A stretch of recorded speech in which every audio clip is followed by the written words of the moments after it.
नमस्कार साथियों, स्वागत है आप सभी एस्पिरेंट्स का इस आइकॉनिक एस्पिरेंट्स पे। साथियों, कैसे हैं आप लोग? आशा करता हूं कि आप सभी अच्छे होंगे। और साथियों, आप सभी को पता होगा कि 2023 का ये घटना चक्र का सीरीज चल रहा है, जिसमें हम लोग बहुत ही अच्छे ढंग से साथियों बीपीएससी द्वारा जितने भी प्रश्न पूछे गए हैं इस घटना चक्र में, सारे का अध्ययन कर रहे हैं तथ्यों के साथ। साथियों, बता दें आपको कि 69 बीपीएससी के लिए बहुत ही इम्पोर्टेंट है।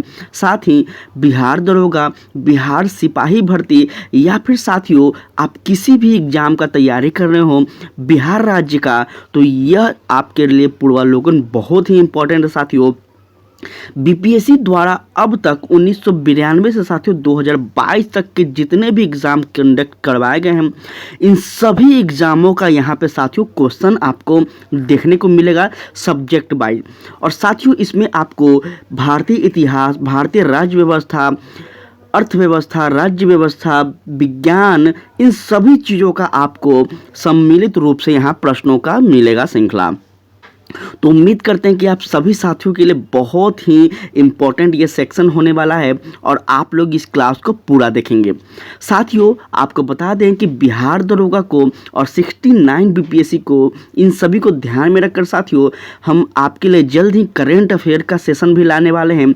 डेली शाम को करेंट अफेयर साथियों आपका होगा, जिसमें हम लोग 20 या 25 करेंट अफेयर को कवर करेंगे डेली। इससे क्या होगा साथियों कि आपको प्रेशर नहीं रहेगा और आपको टाइम टू टाइम सारा करेंट अफेयर का नोट्स भी टेलीग्राम पे मिलते रहेगा। ठीक है, टेलीग्राम को जरूर ज्वाइन कर लीजिएगा साथियों, लिंक डिस्क्रिप्शन में दिया गया है। वहाँ पे आप हमसे बात कर सकते हैं, एग्ज़ाम से रिलेटेड हर चीज़ को डिस्कस कर सकते हैं साथियों। और साथ ही साथ आपको हर तरह का नोट्स वगैरह, पीडीएफ, इन सभी चीज़ों का आपको मिलते रहेगा। साथियों, टेलीग्राम को जरूर ज्वाइन कर लें, आपसे रिक्वेस्ट है। साथियों, हम लोग भारतीय भूगोल को पढ़ रहे थे, जिसमें साथियों पिछले क्लास में हम लोग लगभग कुछ प्रश्नों को किए थे, कुछ प्रश्न बच गए थे, उसका अध्ययन आज करेंगे। तो चलिए तो स्टार्ट करते हैं अपने क्वेश्चन को। साथियों, हम लोग कल 70 नंबर प्रश्न किए थे, आज 71 से हम लोगों को अध्ययन करना है। तो ध्यान दीजिएगा साथियों, और आप लोग पूरा क्लास में बने रहेंगे। आप सभी से रिक्वेस्ट है कि आप लोग क्लास में बने रहेंगे। ध्यान दीजिएगा साथियों, निम्नांकित में से कह रहा साथियों, निम्नांकित नंबर की राजधानी ट्रेनों में से कौन सी एक अधिकतम दूरी तय करती है? साथियों, इसका सही आंसर क्या होगा? तो ध्यान देंगे, इसका सही आंसर हो जाएगा साथियों ऑप्शन नंबर बी। साथियों, 12,431 त्रिवेंद्रम सेंटर इसका क्या हो जाएगा? सही आंसर हो जाएगा। ठीक है, चलिए बात करते हैं तथ्यों पे। साथियों, प्रश्न काल में त्रिवेंद्रम राजधानी यात्री ट्रेन 12,431 अधिकतम दूरी तय करती थी। साथियों, भारत की सर्वाधिक तीव्र गति से चलने वाली ट्रेन गतिमान एक्सप्रेस है। तो आप लोग इसे भी याद रखेंगे, आपसे पूछा जा सकता है। नेक्स्ट क्वेश्चन कह रहा है, कुरियर सेवा से प्रतिस्पर्धा के लिए भारतीय डाक विभाग ने दूरस्थ डाक सेवा का आरंभ कब किया था? तो याद रखेंगे, इसका सही आंसर आपका हो जाएगा 1986 में। ठीक है साथियों, जान लेते हैं इसके बारे में भी। तो ध्यान देंगे थोड़ा सा साथियों, यहाँ पे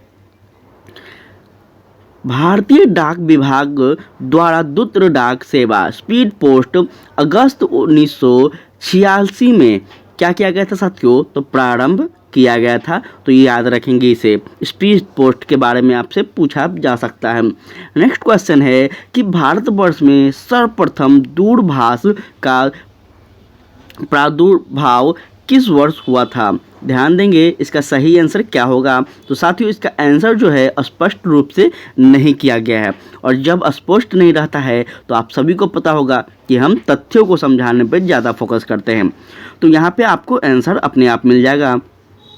भारत में 1850 में सर्वप्रथम टेलीग्राफ सेवा कोलकाता और डायमंड हार्बर के बीच शुरू हुआ था। ठीक है, 1881 ईस्वी में इंग्लैंड की ओरिएंटल टेलीफोन कंपनी लिमिटेड ने भारत में कलकत्ता, बम्बई, मद्रास, अहमदाबाद तथा कराची, जो कि तत्कालिक भारत था उस समय, में टेलीफोन एक्सचेंज स्थापित किए थे साथियों, और 28 जनवरी 1882 को टेलीफोन सेवा की औपचारिक स्थापना की गई थी। तो आपसे पूछा जाएगा साथियों, भारत में टेलीफोन की स्थापना कब की गई थी, टेलीफोन सेवा की, तो याद रखेंगे। अतः विकल्प के अनुसार कोई भी उत्तर क्या है साथियों, सही नहीं है। तो याद रखेंगे इस चीज़ को, आपके समक्ष इसमें कोई भी उत्तर सही नहीं है। आपका कब हुआ था, तो 1882 में, याद रखिएगा।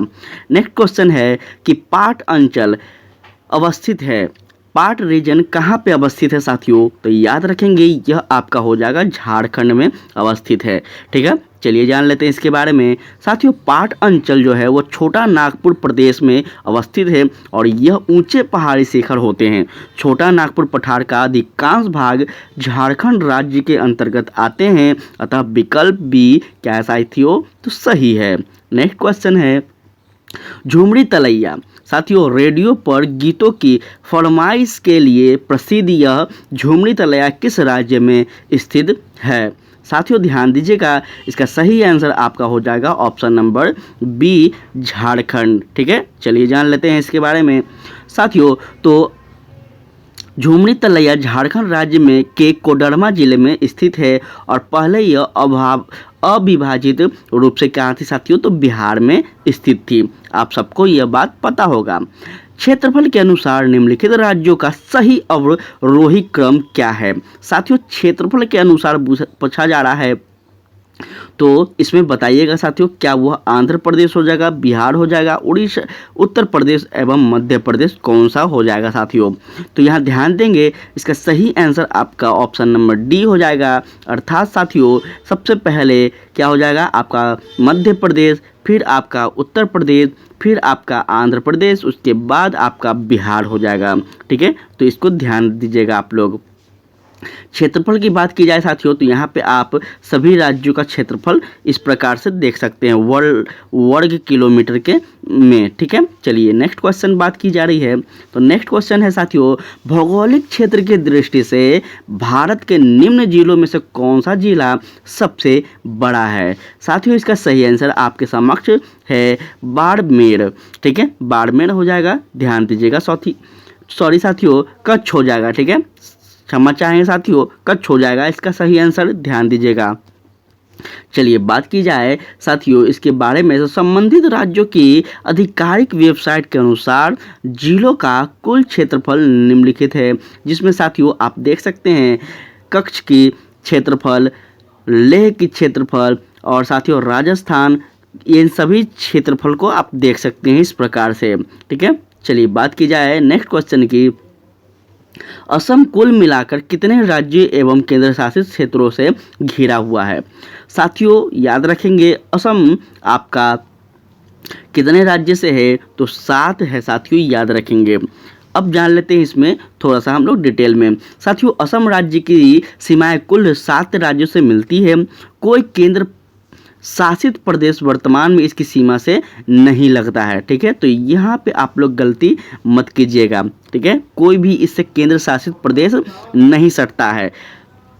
जिन राज्यों से असम की सीमाएं मिलती है वह इस प्रकार है साथियों, पश्चिम बंगाल, नागालैंड, मिजोरम, मेघालय और साथियों अरुणाचल प्रदेश, मणिपुर, त्रिपुरा।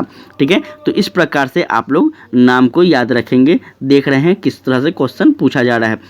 गद्दी कहरा साथियों लोक निवासी है। गद्दी क्या है, लोक निवासी है, कहाँ की, तो हिमाचल प्रदेश की। ठीक है, चलिए बात की जाए साथियों, तो गद्दी जनजाति हिमाचल प्रदेश में निवास करती है, याद रखेंगे। बोडो निवासी है साथियों, कहाँ की, तो बोडो होगा आपका गारा साथियों, गोरा पहाड़ी। ठीक है, गोरा पहाड़ी कहाँ पे है, तो साथियों आपको फर्स्ट क्लास में यह चीज़ बताया गया था साथियों, गोरा पहाड़ी कहाँ पे है, ध्यान देंगे। बोडो जनजाति एक नित्य जातीय और बहुभाषीय समुदाय है जो भारत के उत्तर पूर्व की गारो पहाड़ी में पाई जाती है। ठीक है, तो यहाँ पे आप लोग इस चीज़ को याद रखेंगे। नेक्स्ट क्वेश्चन कह रहा है गारो जनजाति है असम की, मणिपुर की या फिर साथियों ध्यान दीजिएगा यहाँ पे आपका मिजोरम की या फिर मेघालय की। साथियों, वर्ष 1911 की जनगणना के अनुसार गारो जनजाति मेघालय, असम एवं मणिपुर, साथ ही साथियों मिजोरम तीनों राज्यों में पाई गई थी। ठीक है, अतः उपयुक्त में से किसी भी विकल्प का चयन संभव नहीं है। ठीक है, तो इस तरह से आप लोग ऑप्शन को ध्यान दीजिएगा साथियों। इस प्रकार से कहता है गंगा के जलोढ़ मिद्रा की गहराई भूमि सतह के नीचे लगभग क्या है साथियों, तो याद रखेंगे 6000 मीटर तक होती है।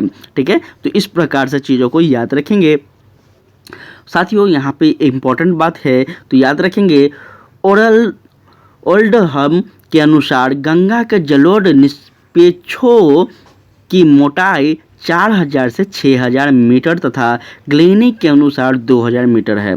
ठीक है, तो इस तरह से सभी चीज़ों को समझते चलेंगे।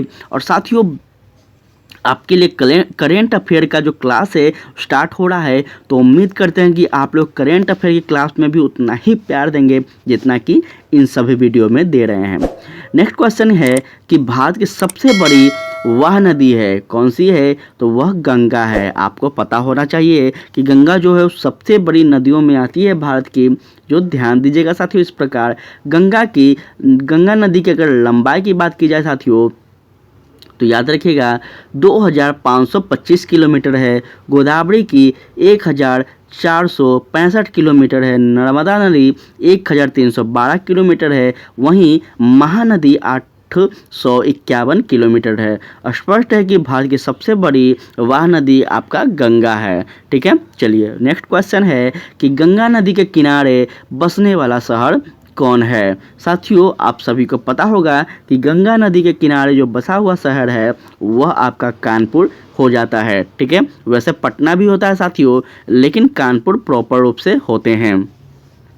ध्यान देंगे, जनगणना 2011 के अनुसार गंगा नदी के किनारे स्थित कुछ प्रमुख शहरों की जनसंख्या इस प्रकार है साथियों। तो जनसंख्या आप लोग यहाँ पे देख लेंगे। जनसंख्या उम्मीद करते हैं कि आप सभी को पता भी होगा। ठीक है, तो इस तरह से आप लोग देख लेंगे। चलिए नेक्स्ट क्वेश्चन है, तिब्बत में मानसरोवर झील के पास जिस नदी का स्रोत है वह कौन सा है। तो याद रखेंगे आपका क्या ब्रह्मपुत्र है, सतलज है, सिंधु है। साथियों, उपयुक्त सभी हैं। ठीक है, याद रखिएगा उपयुक्त सभी हैं। किस तरह से सभी हैं इसको हम लोग थोड़ा सा यहाँ समझ लेते हैं साथियों। सबसे पहले ब्रह्मपुत्र नदी जो कि तिब्बत से ही आते हैं। तिब्बत में मानसरोवर के निकट चेमा युग दुंग हिमदन से यह क्या होती है साथियों, तो निकलती है। उसके बाद है सतलज नदी, तिब्बत में मानसरोवर झील के पास राकस ताल से निकलती है। और उसके पश्चात सिंधु नदी है साथियों, जो कि मानसरोवर झील के निकट से ही निकलती है। तो इस तरह से समझ सकते हैं साथियों कि तीनों सही था। मानस नदी किस नदी की उपनदी है। मानस नदी साथियों किस नदी की उपनदी है, तो याद रखेंगे मानस नदी आपका हो जाएगा ब्रह्मपुत्र नदी की उपनदी है। किस तरह से है ध्यान देते हैं।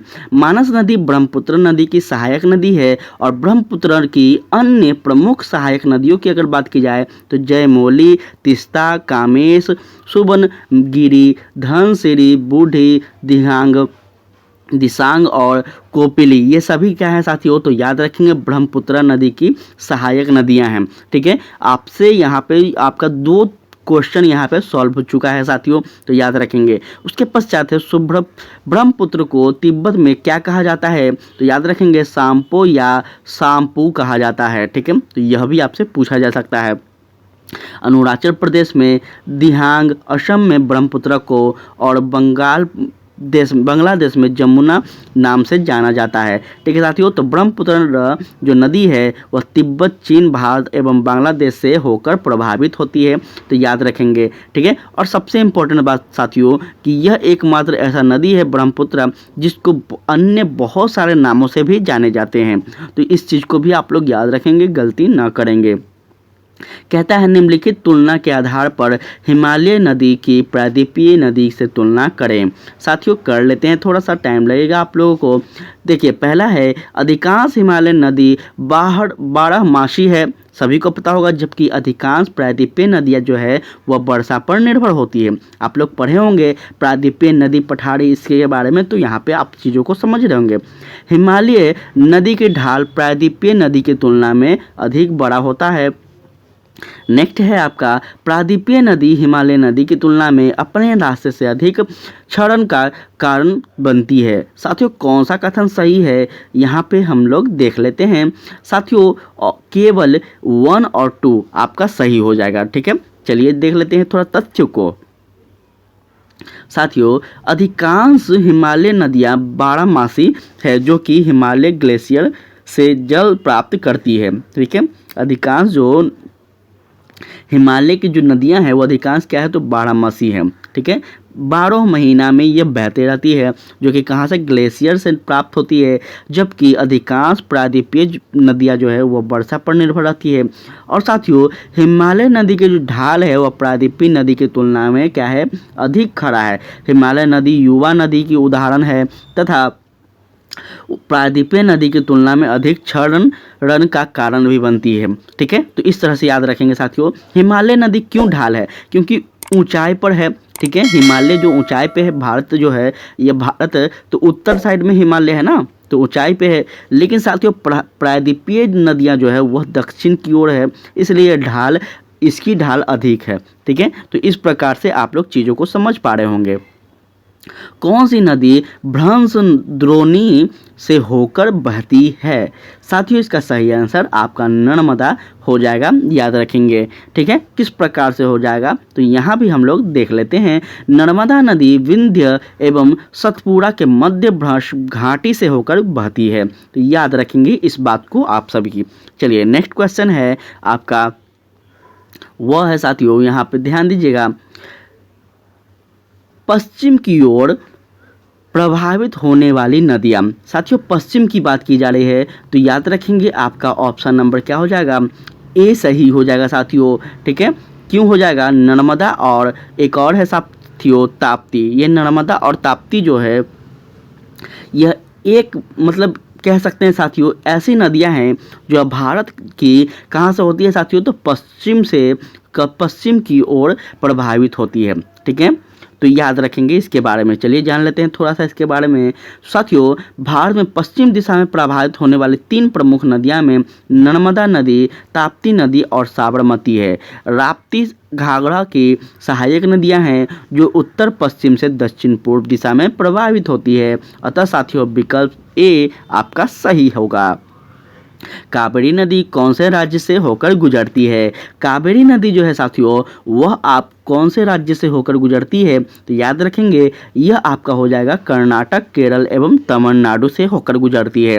ठीक है, चलिए जान लेते हैं। कावेरी नदी जो है साथियों कर्नाटक के कुर्ग जिले में ब्रह्मगिरी से निकट से निकलकर 800 किलोमीटर लंबाई तथा साथियों 81,155 वर्ग किलोमीटर अपवाद क्षेत्र में प्रभावित होती है। ठीक है, यह तिरुचिरापल्ली के निकट बंगाल की खाड़ी में मिल जाती है और इसका अपवाद क्षेत्र केरल, कर्नाटक, तमिलनाडु में विस्तृत है।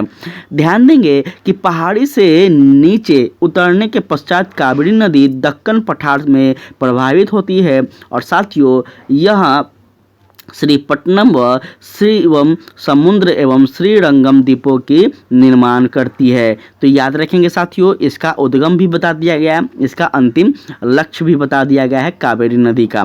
चलिए सोन नर्मदा तथा महानदी मिलती है, कहाँ पे मिलती है, क्या वह पलामू पहाड़ी में मिलती है, अमरकंटक, पूर्वी घाट या फिर अरावली। साथियों यहाँ ध्यान दीजिएगा सोन और नर्मदा जो नदियाँ हैं वह उसका उद्गम अमरकंटक से होता है, जबकि महानदी धमतरी से सिवाहा पहाड़ी से निकलती है। तो साथियों इस प्रकार से याद रखेंगे, जो कि यहाँ पे ऑप्शन नहीं दिया गया है। दामोदर नदी निकलती है कहाँ से। साथियों दामोदर नदी आपका हो जाएगा ऑप्शन नंबर क्या हो जाएगा साथियों, तो आपका हो जाएगा बी। ठीक है, छोटा नागपुर पठार से निकलती है। ध्यान देंगे यहाँ पे साथियों, दामोदर नदी छोटा नागपुर पठार से निकलती है। इसकी कुल लंबाई अगर बात की जाए तो याद रखेंगे 552 किलोमीटर है। ठीक है, चलिए साथियों आगे है, निम्नलिखित में से कौन भूमि बंधित नहीं दी नदी है। साथियों ताप्ती है, कृष्णा है, या फिर आप आगे देखेंगे तो लूसी है, नर्मदा है। साथियों इसका सही आंसर लूनी हो जाएगा। सॉरी साथियों, लूनी हो जाएगा, याद रखेंगे। चलिए बात की जाए लूनी की, तो लूनी नदी अजमेर के दक्षिण पश्चिम में अरावली श्रेणी से निकलती है। आप सभी को पता होगा साथियों कि भारत में जो पर्वतें हैं, पहाड़ियाँ हैं, उनको श्रेणी में विभाजित की गई है, जिसमें अरावली श्रेणी आती है। साथियों 511 किलोमीटर तक प्रभावित होने वाली पश्चात यह कच्छ से दली क्षेत्र में विलुप्त हो जाती है। अतः इसका संपर्क समुद्र से नहीं हो पाता है। शेष सभी समुद्र से मिलने वाली नदियां हैं। ठीक है, तो इस तरह से याद रखेंगे। निम्न नदियों में सबसे अधिक नदी पथ परिवर्तन किया गया है, कौन सा है साथियों, तो याद रखें कोसी नदी। यह कोसी नदी जो है साथियों, यह सबसे ज़्यादा क्या करती है, अपने मार्ग को बदलती है। ध्यान दीजिएगा, कोसी नदी जो है वह अपनी भयंकर बाढ़ों तथा बार बार मार्ग परिवर्तन करने के लिए विशेष रूप से जानी जाती है। अतः यह कहा जा सकता है कि भारत की अन्य सभी नदियों में से कोसी नदी ने सर्वाधिक बार क्या किया है, तो अपने प्रवाह मार्ग को बदला है। ठीक है, और साथियों इसको बिहार का शोक भी कहा जाता है, तो यह भी आप लोग याद रखिएगा। दामोदर, कोयल और सुवर्ण रेखा नदी निम्नलिखित में से किससे निकलती है। साथियों यह आपका छोटा नागपुर का पठार हो जाएगा, याद रखेंगे।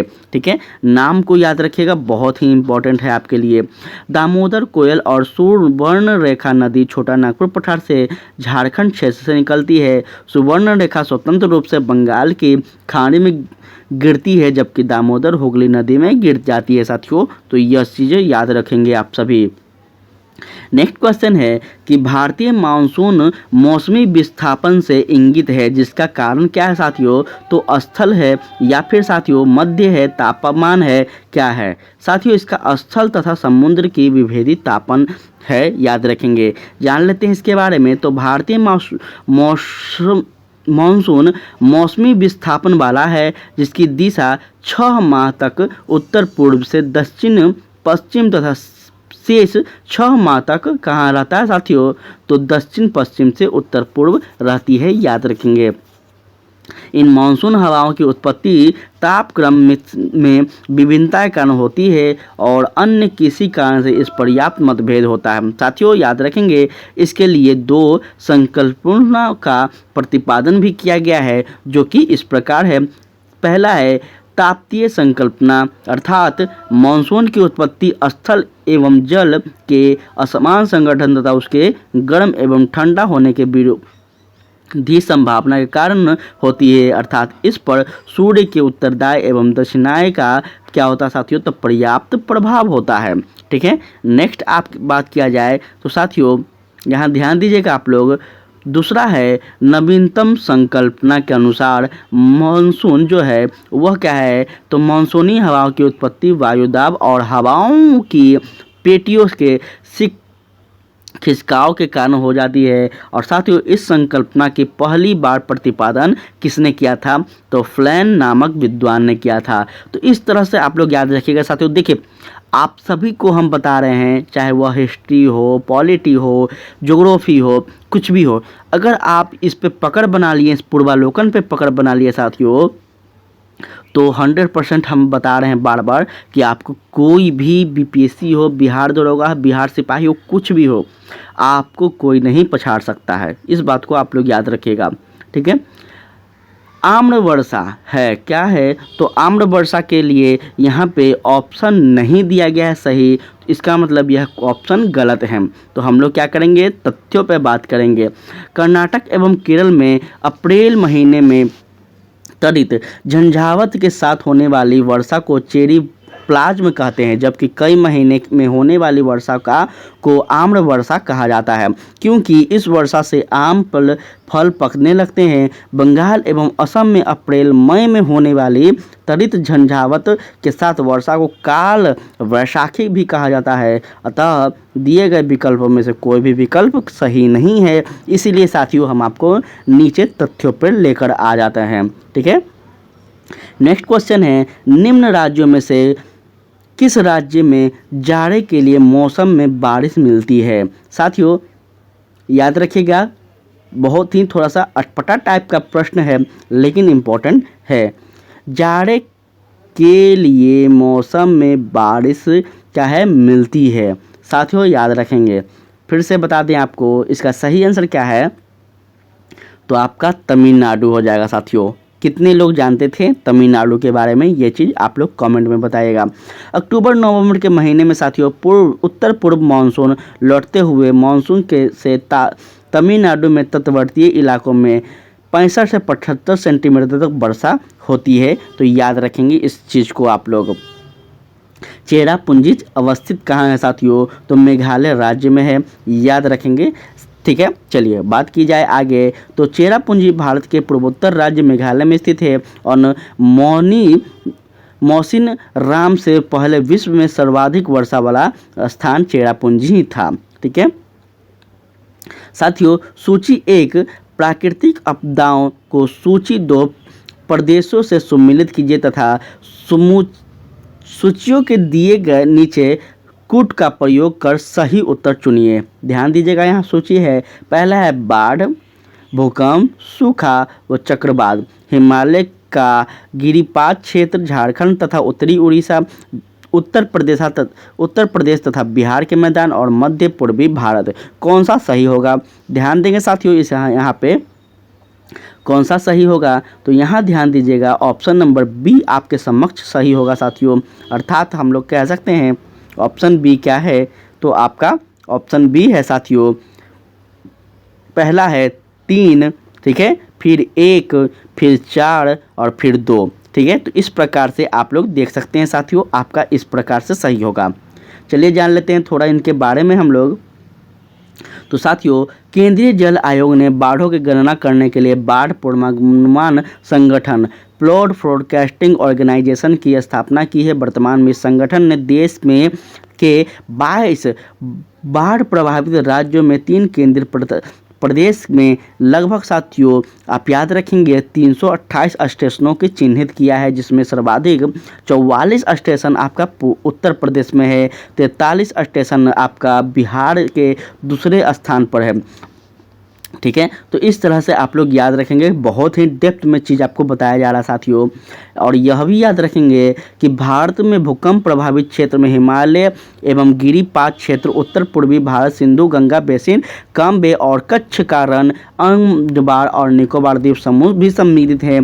सुखाड़ से सर्वाधिक प्रभावित क्षेत्र मध्य पूर्वी भारत है। चक्रवात सामान्य रूप से भारत के पूर्वी तट से प्रभावित करते हैं और साथियों कुछ पश्चिमी तट पर अरब सागर में भी आते हैं। साथियों याद रखना होगा आप सभी को कि भारत का पूर्वी तट बंगाल की खाड़ी में उठने वाले चक्रवात से सर्वाधिक प्रभावित क्षेत्र है, जिसमें उड़ीसा राज्य में चक्रवात आवृत्ति संख्या में सर्वाधिक है। तो इस तरह से आपके लिए साथियों यह बहुत ही डिटेल था, आप लोग इस चीज़ को एक बार 2 बार पढ़ेंगे। पीडीएफ आपको टेलीग्राम पे मिलेगा, तो वहाँ से आप लोग पीडीएफ को ले लेंगे। साथियों कह रहा है कड़ेवास मृत्तिका जो जाफरान के उत्पादन के लिए उपयोगी पाई जाती है, इसका सही आंसर क्या होगा, तो याद रखेंगे कश्मीरी हिमालय में इसका सही आंसर आपका हो जाएगा। जान लेते हैं इसके बारे में। तो साथियों जाफरान जो है वह केसर को कहा जाता है। सबसे पहले आप लोग जान लीजिए, जाफर हम लोग अपने शब्दों में कहते हैं कि जाफर, ठीक है, तो केसर को कहा जाता है। और केसर की जो खेती है साथियों, यह कश्मीर की घाटी प्रसिद्ध है। साथियों याद रखेंगे इस चीज़ को, जो कि करेवा मिट्टी में उपजाई जाती है और यह ताज़े फल द्वारा जमा भी की गई मिट्टी होती है। ठीक है, तो इस तरह से चीज़ को याद रखेंगे तो बहुत ही आपके लिए इम्पोर्टेंट होगा। कह रहा है रेगड़ किसका नाम है। साथियों रेगड़ जो है वो काली मिट्टी का नाम है, रेगुड़ मिट्टी। ठीक है, इंग्लिश में इसको रेगुड़ कहेंगे, हिंदी में इसे रेगड़ कहेंगे। चलिए बात किया जाए रेगड़ मिट्टी की। एक सेकेंड साथियों, थोड़ा सा आप लोग, हाँ चल, काली मिट्टी को स्थानीय रूप से रेगुड़ मिट्टी का या कपास मिट्टी या उष्णकटिबंधीय चिनोर्जन आदि अलग अलग नामों से जाना जाता है। भारत में इसका विस्तार लगभग 5.46 लाख वर्ग किलोमीटर क्षेत्र में है साथियों, जो भारत की कुल मिट्टी का 16.6% है साथियों। और याद रखेंगे यह जो मिट्टी है, यह मिट्टी गुजरात, महाराष्ट्र, पश्चिम प्रदेश, मध्य प्रदेश और उत्तर पश्चिम आंध्र प्रदेश, कर्नाटक और तमिलनाडु, राजस्थान, छत्तीसगढ़, झारखंड के बड़े भागों में विस्तृत है। तो इस तरह से आप लोग चीज़ को याद रखेंगे। रेगड़ मिट्टी सबसे ज़्यादा है कहाँ पे है, तो याद रखेंगे आपका महाराष्ट्र में सबसे अधिक है, याद रखिएगा साथियों इस चीज़ को। नेक्स्ट क्वेश्चन है आपका साथियों, यहाँ पे ध्यान देंगे कि रेगड़ नाम है, रेगुड़ नाम जो है वह क्या है, तो याद रखिएगा साथियों रेगुड़ नाम आपका हो जाएगा काली मिट्टी का है। ठीक है, अभी हम जस्ट इसके बारे में आपको बता चुके थे। मृदा अपरदन रोका जा सकता है, कैसे रोका जा सकता है, तो वनारोपण द्वारा रोका सकता है। ठीक है साथियों, जब वनों की अधिक रोपण होंगी तो साथियों मृदा का जो है अपरदन होता है उसकी रोके जा सकते हैं। मृदा संरक्षण के अंतर्गत वे सभी उपाय सम्मिलित है जो मिट्टी को अपरदन से बचाते हैं, उसकी उर्वरता को बनाए रखते हैं। मृदा अपरदन को रोकने के कुछ प्रभावी उपाय इस प्रकार साथियों, सबसे पहले वृक्षारोपण। ठीक है, सबसे पहले वृक्षारोपण आपसे पूछा जाएगा साथियों कि मृदा संरक्षण का क्या उपाय है, मृदा अपरदन का क्या उपाय है, तो आप इस उपाय को बताएंगे। वृक्षारोपण, सोपानी अथवा समोच्च रेखीय कृषि। ठीक है, अतिचारण एवं स्थानांतरीय कृषि पर रोक लगाना। इस तरह से विकल्प सी क्या है आपका सही है। ठीक है, नेक्स्ट क्वेश्चन कह रहा है गंगा के मैदान को एक डैश के रूप में वर्णित किया गया है। साथियों इसका सही आंसर आपका हो जाएगा क्या, ऑप्शन नंबर सी, जियोसिक्लाइनर। ठीक है, जियोसिक्लाइनर हो जाएगा साथियों। यहाँ ध्यान दीजिएगा गंगा के मैदान को एक जियोसिक्लाइनर या भू अभिनीति गर्त के रूप में वर्णित किया गया है, जिसका निर्माण मुख्य रूप से हिमालय पर्वतमाला निर्माण प्रक्रिया के तीसरे चरण में हुआ था। ठीक है, तो याद रखना होगा आप सबको, काफ़ी इंपॉर्टेंट सेशन है यह। गंगा के मैदान की पुरानी कछाड़ी मिट्टी कहलाती है। साथियों गंगा के जो पुरानी मैदान ही है वह क्या है, तो आपका ऑप्शन नंबर बी बांगर हो जाएगा। एक इम्पॉर्टेंट बात है साथियों कि आप अगर भारत की नदियाँ, बिहार की नदियाँ नहीं पढ़े हैं साथियों, अगर आप इस क्लास को अच्छे से ध्यान से कर लेते हैं तो भारत की लगभग देख सकते हैं कि भारत की कोई भी नदियाँ आपसे छूटेगी नहीं। ठीक है, तो यह भी दृष्टिकोण से ये क्लास इंपॉर्टेंट हो गया साथियों, आपका एक टॉपिक कंप्लीट हो गया। गंगा के मैदान की पुरानी कछाड़ी मिट्टी को बांगर कहा जाता है। ठीक है, याद रखिएगा। इनकी स्थिति बाढ़ की पहुँच से पूरे पर एक कुछ ऊंचाई पर होती है। इन मिट्टियों का रंग पीला रक्त भाव भूरा पाया जाता है, तो याद रखेंगे इस बात को आप सभी। ठीक है, उसके बाद है निम्नलिखित में से कौन सी मिट्टी नदियों द्वारा निर्मित है। साथियों इसका सही आंसर हो जाएगा आपका जलोढ़ मिट्टी। ठीक है, जलोढ़ मिट्टी हो जाएगा, याद रखिएगा। बात किया जाए नेक्स्ट क्वेश्चन की साथियों, तो नेक्स्ट क्वेश्चन है उससे पहले आपको जलोढ़ मिट्टी के बारे में जानकारी दे दें। जलोढ़ मिट्टी का निर्माण नदियों के छोड़ गए गादर द्वारा होता है। ठीक है, जलोढ़ मिट्टी का जो देश में इसका प्रतिशत है तो 33.5% है। भागों से लगभग 11 लाख वर्ग किलोमीटर में यह फैला हुआ है। और जलोढ़ मिट्टी को 2 उपवर्गों में बांटा जाता है साथियों, नवीन जलोढ़ या खादर के नाम से और प्राचीन जलोढ़ या बांगर के नाम से इसे जाना जाता है। इन चीज़ों को याद रखेंगे आप सब। भारत के कुल भौगोलिक क्षेत्र में वन क्षेत्र का क्या प्रतिशत है। साथियों इसका वन क्षेत्र का जो प्रतिशत है वह आपका 20.7% है, याद रखेंगे। ठीक है, the state of forest report के द्वारा 2003 के अनुसार भारत के कुल जो साथियों क्षेत्रफल थे वनों की वह कितना था, तो 20.64, अर्थात लगभग आप कह सकते हैं साथियों कि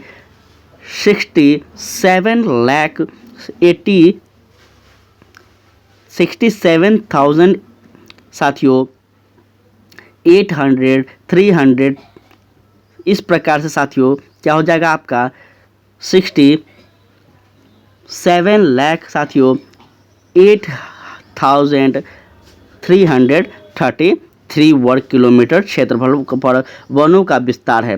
ठीक है साथियों, तो याद रखेंगे इस तरह से, थोड़ा सा आप चीज़ को याद रखेंगे साथियों। ठीक है, देहरादून स्थित भारतीय वन सर्वेक्षण विभाग प्रत्येक 2 वर्ष पर उपग्रह चित्रण के माध्यम से देश का वनावरण वन रिपोर्ट क्या करती है तो प्रकाशित करती है। ठीक है, यह क्या है साथियों, ISFR 2021 के अनुसार वर्तमान में वनावरण 21.71 तथा वृक्षावन क्या है साथियों 24.62 है। ज्ञात है कि बिहार में वनावरण की जो क्षेत्रफल है वह 7.84 है। ठीक है, तो बिहार के संदर्भ से भी आप लोग याद रखेंगे।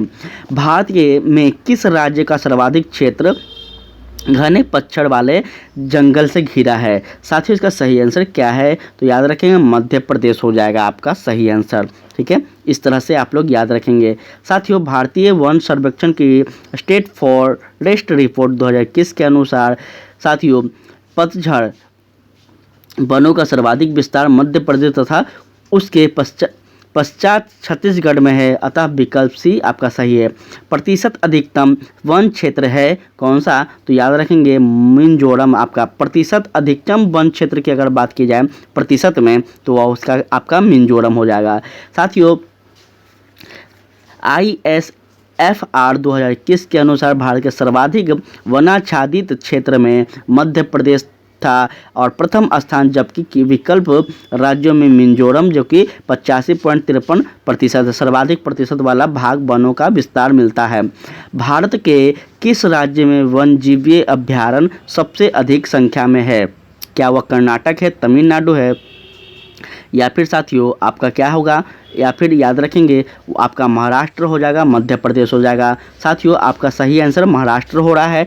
ध्यान दीजिएगा दिसंबर 2020 तक स्थित अनुसार भारत के राज्य में वन्यजीव अभयारण्य की सर्वाधिक संख्या कहाँ थी साथियों तो महाराष्ट्र में 48 है, जबकि संघ राज्य अंडमान एवं निकोबार द्वीप समूह में इसका 96 था।